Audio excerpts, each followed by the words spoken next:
I saw you from afar. Welcome back. You're listening to Home Wizards this Saturday. Happy Labor Day weekend to you. I'm Cindy Dole. And we're listening to some classic Hollywood music, that there, Gene Kelly, of course, because Debbie Reynolds, who's been in some great movies with Gene Kelly, is also quite the collector, and her part of her collection is going to be up for auction at Bonhams and Butterfields coming up on Monday, September 13th. With me is Andrew Jones, who knows quite a lot about not only her collection, but what makes a great piece if you're right now surrounded by fine European furniture and decorative arts. Andrew, thanks for being with us this Saturday. We have already a caller who wants to ask a little bit about her stuff, but let me just set the stage. And those of you listening, if you're just joining us, if you have some great things around your house and it's part of the European furniture or decorative arts genre, your chance to get a taste of kind of like Antiques Roadshow, even though poor Andrew can't see the thing, but he can do his best to kind of tell you, hey, this is what you should do, and bring it in and get it officially appraised, perhaps. Right, Andrew? Absolutely. What should we tell people to be right now having on hand so that you can answer their questions, sufficiently?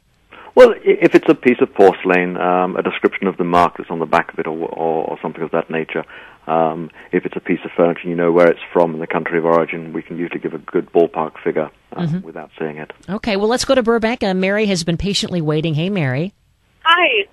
I had a question. Mine actually isn't European. I believe it's American, but I've been looking into the mid-century modern furniture, and I have a replica of the Eames lounge chair with ottoman. And I just wanted to know, is that something to hold on to? But even though it's a replica, I see the prices are quite high. That might go up? It's not something I deal with. We have a very good mid-century furniture department. One thing I can say is that the Eames... I presume it's a revolving armchair and a revolving stool? Correct. Yeah. They have indeed enhanced quite a bit in value. Certainly for the original models, they're very expensive now, but I think we'll find that the later copies are also holding their value. So certainly something that I think you'll see increase in value as long as that market holds. Okay, great. Well, thank you so much.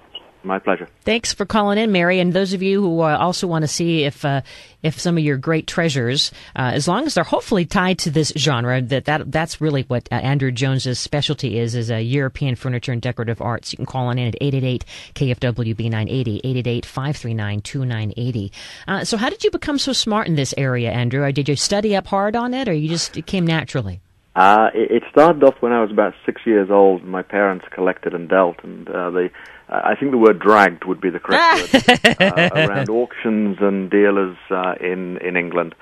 As a kid, you're a bit of a sponge. So by the time I was, 16, 17, I pretty much knew all the woods, and I did enjoy furniture and the construction of it. So I joined a small provincial auction house in England in '79, and we sold everything from antique furniture to pigs. Oh, really? My first day of work was in the pig pen, and I have to admit, I thought my career would end that day. Oh, no. And I bet whenever you go to parties, everyone wants to get an appraisal from you, right? Hey, Andrew, I've got a such and such. What's it worth? It's a bit like being the doctor. Yeah, everyone wants to know what the ailment is. But you know what? That's not so bad. It's a good, kind of a mixer thing. It breaks the ice. People Absolutely. Want to talk to you. That's very, very cool. And I'm guessing that you must have quite the collection in your own home. Yeah, I've been lucky enough to pick up some wonderful things over the course of my career. I do collect 18th century English porcelain, but I've been able to pick up some wonderful pieces of English furniture here in America over the last 8 years since I've been here. So you were mentioning that if we do have porcelain, that we should look at the mark on the back. What is that mark on the back, and how do we know that mark isn't a fake? Well, that comes down to actually handling enough of it. I think I can talk about two of the greatest factories, the Sèvres porcelain factory from France, Paris, and the Meissen porcelain factory out of Germany.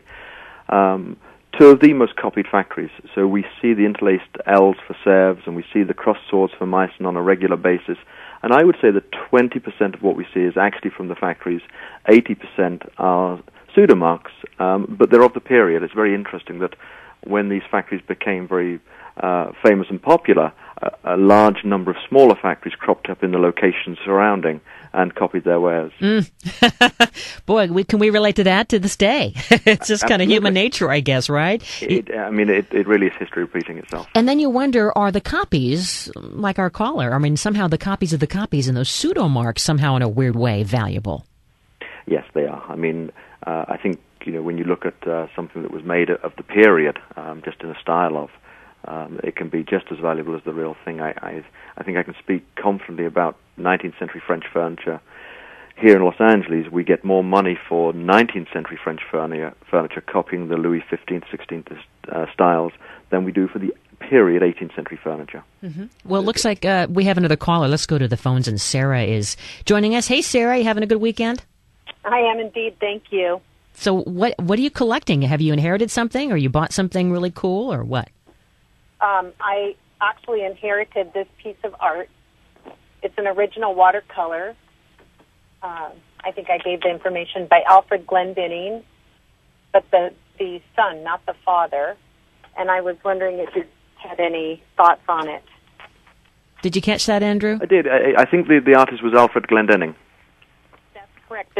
I think there was the father and the son, from what I understand, and this is a painting by the son. I don't know the difference between the two. I'm not the painting specialist. I did handle a lot of artwork in England, and the Glendinning family was actually quite a large group of a large family, all painting. It's something that my colleague who deals with European paintings could certainly answer if you give him a call at our office. Who would that be? His name's Mark Fisher, and you can contact him at our Sunset Boulevard location. Yeah, if you stick on the line, Sarah, we can get Austin. Will give you the more information on how I can help you with that. The number to Bonhams and Butterfields and their website and so forth.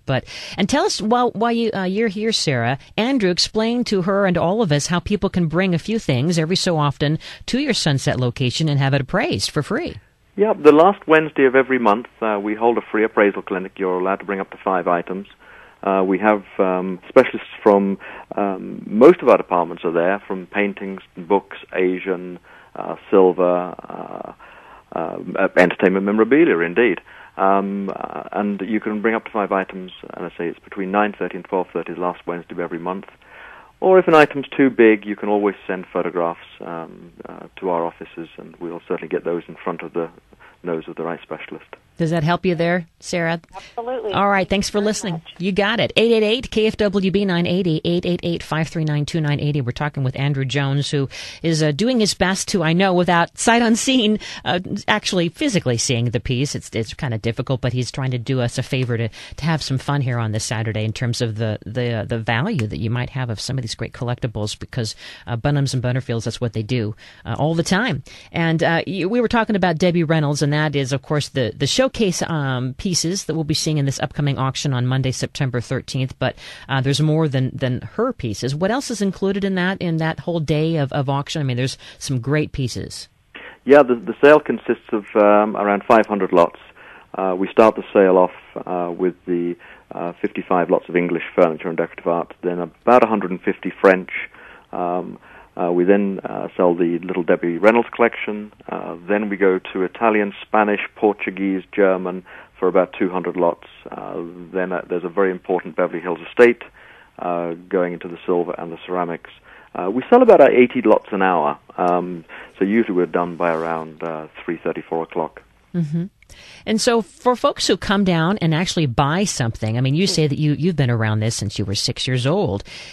Tell us a little bit about the protocol at being one of these auctions. Okay, well, I think the first thing, a lot of people are fearful of an auction. I sure. think, you think if you scratch your nose, you're in. Yeah, you win $100,000 painting. Exactly. I could totally see myself doing that. Oh my gosh, there she went. She just kind of brushed her hair.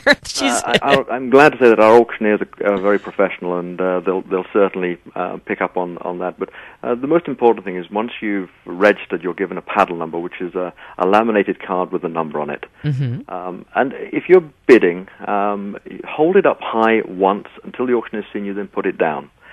You then have his attention. He will then continue bidding elsewhere, but he'll come back and look at you to see if you wish to bid again. Rule number 1, set your price. That's rule number 1 when you're at the auction. Once you've looked at the item, you know what you want to pay for it, stick to your price. And we're going to have a chance to preview it before the actual showtime, so to speak. Yeah, okay. Absolutely. So you can get all the measurements. You can come and ask one of us, the specialist on the floor. If I've always said, if you're 300 years old, you're probably not going to be in your best condition. So you may have a little bit of restoration, and that's more often the fact with old furniture. And we'll be very honest in informing you of what's happened to a piece of furniture. Has it been rebuilt at all? It's very important to us that you leave having bought something with full knowledge, so you come back to us as a happy buyer. And that's half the fun, I think, is the story that comes with a piece. Absolutely. I mean, if these pieces could talk. They've been through French revolutions, 2 world wars.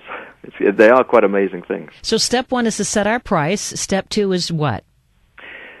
Once you basically, the most important thing is the more you handle, the more you learn. So the more auctions that you attend, you start to get a feel for the quality of something. And once you're looking at, if it's furniture, you start to look at timbers, and you start to recognize better mahoganies to more inferior mahoganies, for instance. And you start to have your own confidence in what you're looking at, but we're always on hand to really point you in the right directions. Sounds like a lot of fun, really, just to be part of it, Well, I think that the fun is hunting down the piece that you've been looking for several years. Then it's the adrenaline rush of being at the auction and winning it or not winning it. Yeah, it is kind of competitive, isn't it? It can be, yeah. Yeah, at least that's how it looks in Sex and the City. Absolutely. I need to participate in one of these, but I have been fearful that I'm going to have that paddle and somehow think, I'm going to get committed, and my husband is going to be really upset. In terms of European furniture, since that is one of your expertise, what should we be thinking of in terms of not only purchasing but just hanging on to a piece that we might have inherited, and we know that it dates back to whatever the year is, and we know that it's from England or France or somewhere in Europe. What else should we be thinking about? Well, conservation is very important. I mean, it started off life in a not as hot a climate as it is now. So the first thing is to keep always an eye on it. If there's any movement in the timbers or the carcass itself, that should be dealt with immediately. I'm always a firm believer in polishing your furniture with old beeswax. I think it's one of the most natural forms of polish that you can actually get on the market today, and you can just get a little bit of elbow grease, but you will start to have that patination, which is the depth of color built up over the course of its lifetime, grow and grow and grow. Oh, that's a good tip. And I'm guessing that with any auction, I mean, trends kind of come and go, and the value of things. Is that also true with fine European furniture and decorative arts, that those trends kind of wave up and wave down based on, demand? Yep, here in California, more than anywhere else. I think if you go back to Europe, then most collectors still tend to stay within their main parameters of collecting. If they collect 18th century French, that's where they stay. California tends to be driven by fashions. At the moment, Italian and Spanish is very popular. 10 years ago, French was very, very popular. So, who knows what's, around the corner. Maybe English is going to have its heyday again in California. We don't know. And at the moment, Italian and Spanish is very popular. And is this a good investment? I mean, with the economy and all, should we be thinking, hey, this is something that's a smart use of our money because it's going to just increase in value? Well, antiques tend to increase in value, and that's the wonderful thing about them. I think the flip side of it is if you look at buying a George III or 18th century French chest of drawers for $1,500, it's going to hold its value. The piece of modern furniture you bought $1,500 is going to tumble in value immediately. So I think the wonderful thing about it is what you do get is something which has character, has history, and should hold its value. Maybe it'll enhance dramatically, maybe it'll just hold. All right. Well, when we come back, we're going to talk a bit more about what to keep an eye out for when you are perhaps shopping for some of these things. And how does an auction house like Bonhams and Butterfields compare to like eBay? I mean, do you trust that? You're listening to Home Wizards, your chance to call in and have some of those things that date back to fine European furniture and decorative arts, perhaps appraised by one of the pros here, Andrew Jones, with Bonhams and Butterfields, the number 888-KFWB 980. Don't you wait. You calling in. We're having fun. I'm Cindy Dole, and this is Home Wizards.